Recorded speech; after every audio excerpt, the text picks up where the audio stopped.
Eu sou ex-muçulmano. Você é ex-muçulmano? Por que vem aqui? Porque tantos aceitam o Islã. É, por isso que você está vindo. Não, não. Como você disse, Allah vai substituir as pessoas por pessoas melhores, certo? Então, pessoas como eu saíram, e pessoas melhores vieram. Allah substitui elas, não vê.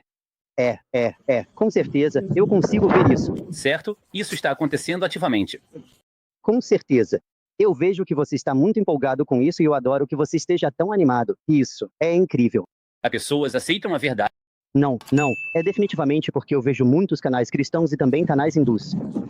Eles fazem muitas coisas do nosso tipo e ficam muito empolgados quando as pessoas mudam de religião para essa religião. Bom, eu não sei. Quando se trata de números, não tem outra religião. O cristianismo é a maior religião que as pessoas estão seguindo, de acordo com as estatísticas. Então, você não pode comparar isso. No hinduísmo, não há taxa de crescimento porque eles não evangelizam de qualquer forma. Não tem nada que possa ser comparado. Então tente comparar. Eu não vou discutir com você sobre esse ponto. Isso se compara. Mas é um fato, sabe? Isso é fato. Claro. Claro. São números, sabe? Isso nem é algo que eu estou inventando. Sem problema. Eu só tinha uma pergunta. Eu esperei muito tempo, mas agora o tempo é bem curto, menos porque tem muita gente. Então eu só queria saber, você faz isso toda semana, ou você faz isso em um dia fixo? Ou por quê? Sabe, eu queria ver se eu posso vir e conversar mais. Depende. É sempre na sexta-feira. Você anuncia isso com antecedência, tipo um dia antes. Não. Geralmente sexta, sábado, domingo. À noite depende. Olha, sou pessoa, também tenho vida, tenho. Não, eu entendi. Por isso que eu estava, tipo, animado para conversar com você, no sentido de que eu vi alguns dos seus vídeos. E você é um ótimo debatedor, sabe? Você tem uma boa compreensão de lógica, ciência e filosofia. Então é muito legal conversar com alguém como você, que tem, tipo, uma boa compreensão de várias coisas diferentes, sabe? Porque a gente estabelece uma coisa, que é não interromper um ao outro, ou eu vou ter que te remover. Ok, então, se você me interromper também, eu posso te chamar a atenção e dizer que, por favor, não me interrompa. Se eu te interromper, me lembre que estou te interrompendo e aí eu serei justo com você. Eu não vou interromper. Então, a questão é essa. Você é um ex-muçulmano, né? Então, você pode me dizer quantas rakas tem na Sura Fatilha? Rakas, na Sura Fatilha. Quantas rakas? Rakas na Surata Fatiha. Tem quantas? Rakas estão na mais, não nas suras. Então rakas não estão na Sura. Não, rakas. Quantas rakas? Tipo, 4 rakas, 5 rakas. Isso tá na Salah, não na Sura. Do que você tá falando? Afirma não ter rakas na Sura Fatilha. Não. Hit. Você tá falando de ayats ou hit? Eu tô confuso. Hit é tipo, quantos hit? De Salah, quantas você fez? Você fez 2 hit, 4 hit, sabe? 3 hit pra Maghrib, assim. Mas você tá dizendo, hit em uma Sura. Então você decora, certo? Pergunta. Espera, tô confuso. Eu vou esclarecer sua confusão em um instante. Mas você decora alguma parte do Alcorão. Além da Sura Fatilha, e também a Sura importante. O país do Paquistão, localizado no sul da Ásia. Paquistão sem problema. Porque tem muita gente que vem. Não, eu entendi. Você tá tentando checar, garantir, testar se a pessoa é realmente muçulmana ou não. Entendo totalmente. Não. Você precisa entender o porquê. Porque hoje é um negócio. Para reivindicar um valor, eles fazem um canal. Eles reivindicam isso para o ex. E eles começam a fazer todo o canal sobre o Islã. E aí eles ganham dinheiro e pedem para as pessoas doarem para eles, para que possam. É um negócio, basicamente, que é tipo, eu deixei o Islã e me apoie porque eu sou perseguido. Então, quando você disse que não quer mostrar seu rosto, eu geralmente não permito isso, mas estou deixando você fazer. Sobre quer falar, sua chance é agora. Não, eu só queria ver. Não tinha uma pergunta específica. Deixa eu te fazer uma pergunta. Então, Você não tem pergunta. Deixa eu te fazer. Qual razão você deixou o Islã? eu simplesmente perdi minha fé. Tipo, eu fui muçulmano por muito tempo e eu acreditava nisso. Mas tinha muitas coisas que estavam me questionando na cabeça e então. Eu comecei a estudar um pouco mais sobre coisas diferentes religiões, diferentes teologias, filosofia, ciência, blá, blá, blá, história, todo tipo de coisa. E quanto mais eu estudava sobre outras coisas, menos fazia sentido as explicações que os estudiosos muçulmanos estavam dando. Tipo, quanto mais eu estudava sobre outras coisas, menos fazia sentido a explicação. A forma como eles estavam explicando as coisas parecia, mais que eram respostas muito tendenciosas. Nesse sentido, tipo, você está escolhendo que tipo de informação você vai aceitar e usar. Informação ruim como algo positivo, mas aí se algo vai contra isso, você não vai dar tanta credibilidade.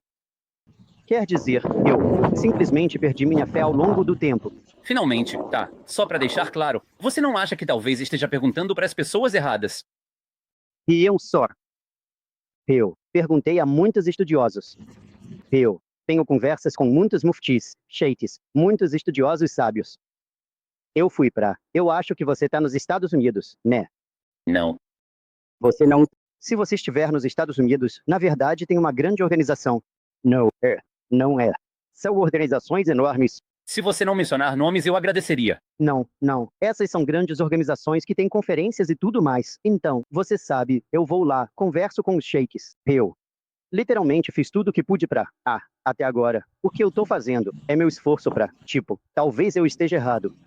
Eu tenha pegado a informação errada. Talvez você possa explicar. Então, eu conversei com muitos estudiosos e não tô dizendo nesse sentido que todo mundo tá certo. E eles me deram a informação certa. Claro, eu posso ter tido algumas informações erradas e tudo mais, mas eu fiz a minha parte tentando estudar e tentar entender o que eu tô pegando. A informação tá certa ou não? Certo, certo. Agora, a razão pela qual eu diria que você está perguntando para as pessoas erradas é por causa das perguntas que as pessoas trazem. Claramente você pode ver não só no meu canal, mas no canal de outros profetas e outros irmãos. O profeta responde de forma racional a pessoas que nem são muçulmanas, o que significa que não tem viés nenhum. Aquelas pessoas não são muçulmanas. Eles aceitam essas perguntas, as respostas como respostas racionais, o que mostra que não tem um problema de viés quando você recebe as respostas. Então as respostas não são tendenciosas, porque tem pessoas que não são muçulmanas, ouvindo essas respostas e aceitando essas respostas como racionais e consistentes. O viés pode estar em você por não aceitar algumas dessas respostas. Eu não sei quais são as perguntas. Estou dando um exemplo. O viés pode estar às vezes em você por não aceitar algo por uma razão emocional, enquanto a resposta ainda é uma razão racional, perfeitamente aceitável para alguém que é objetivo, como alguém que não é muçulmano. Então eles podem aceitar isso enquanto você pode não aceitar, mas esse problema pode ser de você, vindo de uma perspectiva emocional. Isso é uma possibilidade. Eu não sei. A questão é, você disse que falou com eles, isso e aquilo. É por isso que você pode fazer sua pergunta e aí a gente pode ver. Mas eu quero perguntar isso primeiro. Você pode colocar a mão e dizer exatamente. É por isso que eu deixei o Islã. Por quê? Não. Eu não consigo. Vamos ver nosso canal. Pessoas que vêm e dizem, eu pensei que você tinha me feito uma pergunta. É por isso que eu ia responder. Sem problema. Quero adicionar algo. Dizer que as pessoas que sempre vêm e deixam o Islã e fazem essa pergunta não têm resposta. O que, para mim, infelizmente, é um sinal de insinceridade. Porque se alguém aponta um problema, eu consigo resolver. Mas se não há um problema que possa ser identificado, como você pode consertar algo que você nem consegue identificar? Você sabe, mas vou deixar você falar agora. E pode falar. Esse é um ponto muito bom que, se você consegue identificar qual era o problema, você pode realmente trabalhar em cima desse problema. E se você não consegue dizer qual é o problema, como ajudar? Entendo. Por exemplo, no médico, digo que estou com dor, e eles perguntam, onde está a dor? Eu não sei, eu tô com dor. O médico não pode te ajudar. Eu entendo completamente. Mas o problema é que, muitas vezes, quando você perde a fé em uma religião, nunca é uma única coisa. Talvez para algumas pessoas, uma experiência traumática. De repente, aconteceu algo e eles saíram por causa disso. Eu consigo entender essas pessoas, mas muitas pessoas que eu conheço saem da religião. Não é por causa de um problema específico, são vários problemas ao longo do tempo que se acumulam e formam um caso cumulativo. E é isso que basicamente faz tudo isso. Tá bom. Deixa eu te perguntar isso então. O que te traria de volta ao Islã? Deixa eu fazer pergunta agora. Então eu vou te perguntar de outra forma. Por quê? Ok, tem várias razões para sair. Ok, qual seria o ponto de virada para você voltar ao Islã? Ou você já decidiu que não vai voltar ao Islã? Não, eu não decidi isso. Claro, isso seria desonesto. Se a verdade for revelada na sua frente, então, você seria burro de não aceitá-la. Você sabe. E claro, eu entendo isso. E essa é uma pergunta muito difícil de responder. O que te traria de volta à religião, né? Você estava ouvindo a transmissão mais cedo? Eu ouvi essa transmissão porque eu estava esperando nos bastidores. De volta. Estágio. Ouvi enquanto conversava com a pessoa. Mostrei ele. Claro, mas você entende, aquela pessoa, qual é o nome dele? A pessoa americana, quer dizer, a pessoa cristã que se tornou muçulmana. E tudo isso, as coisas que você contou para ele, as profecias do profeta e do califa e tudo mais. Quer dizer, para uma pessoa que nunca ouviu isso antes, soa muito impressionante para as pessoas. Só deixa eu terminar. Eu entendo que você quer responder na hora, mas, sabe, só tenha paciência para ouvir a outra pessoa. Além disso, eu entendo que quando você fala isso para eles, logo de cara, tipo, Muhammad disse algo sobre a Índia e o Islã vai chegar ao Paquistão e se espalhar. Você tem uma maneira muito boa, uma forma rápida de explicar essas coisas, e isso soa muito impressionante para eles. Mas para as pessoas que estão no Islã e que ouviram tudo isso a vida inteira, e que na verdade também escutam os contrapontos, não parece tão impressionante assim.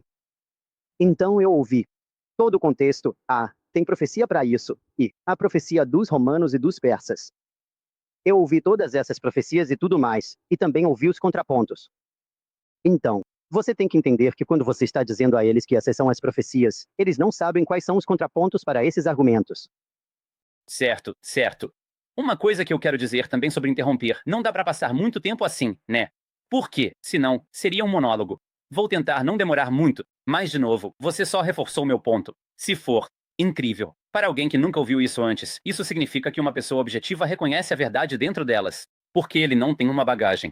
Mas, quando alguém já tem uma bagagem, então, claro, ele não reconhece a magnificência de algo.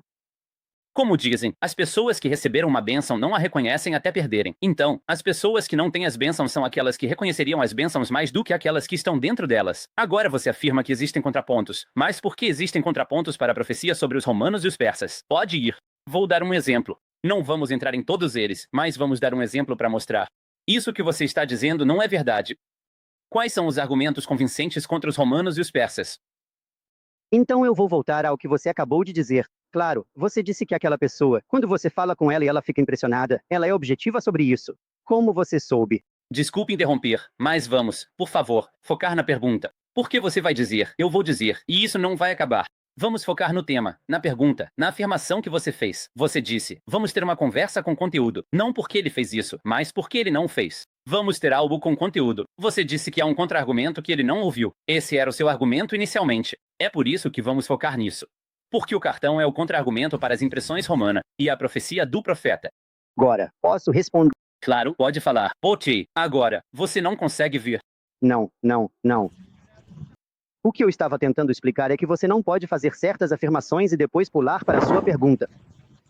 Porque uma vez que você faz certas afirmações, a outra pessoa tem que responder as alegações que você fez primeiro, antes que ela possa responder às suas perguntas. Não, não, não, não. Você está me interrompendo de novo. Estou porque preciso estabelecer algo. Eu não te interrompi nem um pouco. Verdade. Eu concordo com você. Isso é verdade. Eu não vou dizer que você fez, mas às vezes eu preciso dizer algo. Essa conversa tem que seguir o meu formato. A razão é que é o meu canal. Se alguém não está feliz com o formato que eu tenho, que é, por exemplo, se eu digo, vamos lidar com a questão agora, porque eu entendo o que você está dizendo. Você quer lidar com o que eu disse, mas aí, como eu já disse, eu vou ter que rebater de novo. E então acabamos nesse ciclo, um ciclo sem fim.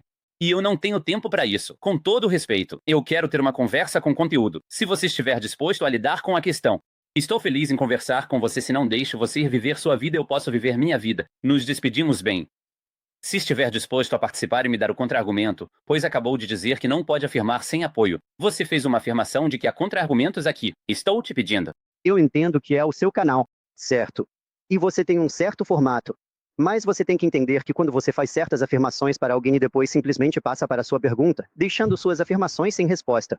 Parece que suas afirmações estavam corretas. Você passou para a sua pergunta. Eu estava tentando abordar suas afirmações primeiro, mas se esse é o seu formato, você afirma, diz, é assim. Você diz, posso perguntar algo, você deixa a outra parte ali. Então eu entendo que esse é um formato totalmente diferente. E a gente pode se despedir de uma forma bem legal e cordial. Eu realmente me diverti conversando com você porque não se trata de discutir. Não, não, eu tenho, mas eu não quero discutir com você dessa forma, nesse tipo de formato que você tem. Porque você está meio que... Você está dizendo que pode falar o que quiser, mas a outra pessoa tem limites sobre o que pode. Eles têm que dizer isso de acordo com como você diz. Mas você pode dizer o que quiser, fazer certas afirmações e não ser desafiado sobre a sua afirmação. Mas então você pula para a pergunta, e aí você quer que a outra pessoa responda a pergunta que você fez. E deixe todas as suas afirmações que você fez em cima da mesa. Isso não é. Agora eu vou te dar uma chance de estabelecer a afirmação que você fez de que existem contra-argumentos, que ele não ouviu. Não, não, essa não é a afirmação. Minha afirmação foi: você não disse que essa é a sua pergunta, a segunda pergunta que você pulou. Minha pergunta para você é: você tem um contra-argumento sobre a profecia romana e persa?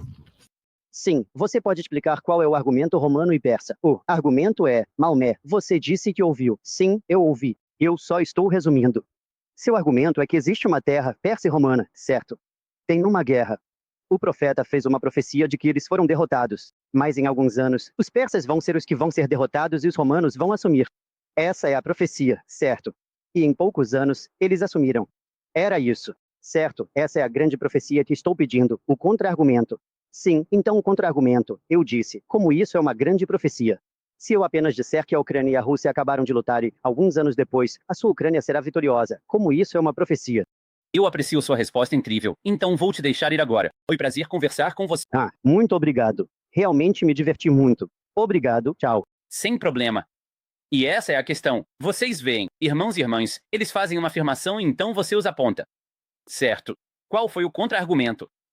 O contra-argumento é esse. Essa é a sua grande profecia. Que contra-argumento incrível. Que resposta racional ao que já estabelecemos ao dizer isso. Essa profecia específica e limitada no tempo sobre os dois grandes impérios da época. Aquele de um império que estava prestes a ser dizimado, certo? De como eles vão voltar. É só isso. É isso a sua grande profecia. Vocês verem, irmãos e irmãs, Alá é um sinal para nós. Fico feliz que ele veio e nós lhe demos uma pequena chance ali. É um sinal para nós vermos os corações cegos de certos indivíduos. Como Alá diz, sabe, a sujeira está completa. Cobriram seus corações. Eles não veem a verdade, sabe, pelos pecados, pela quantidade de pecados que cometem em suas vidas. Então, Subhanallah, é como se nós mostrássemos a ele o sol. Como esse irmão sincero que nos ouviu, que Alá o recompense, que ouviu a profecia. O objetivo é vir de uma perspectiva onde ninguém está lavando o cérebro dele com besteiras. Ele está ouvindo como uma pessoa objetiva. Claro, as profecias são bem claras. Incrível. Então, claro, ele vê a maravilha dessas profecias. E, Subhanallah, algumas pessoas são simplesmente cegas, sabe? E que Alá nos guia a todos, sabe?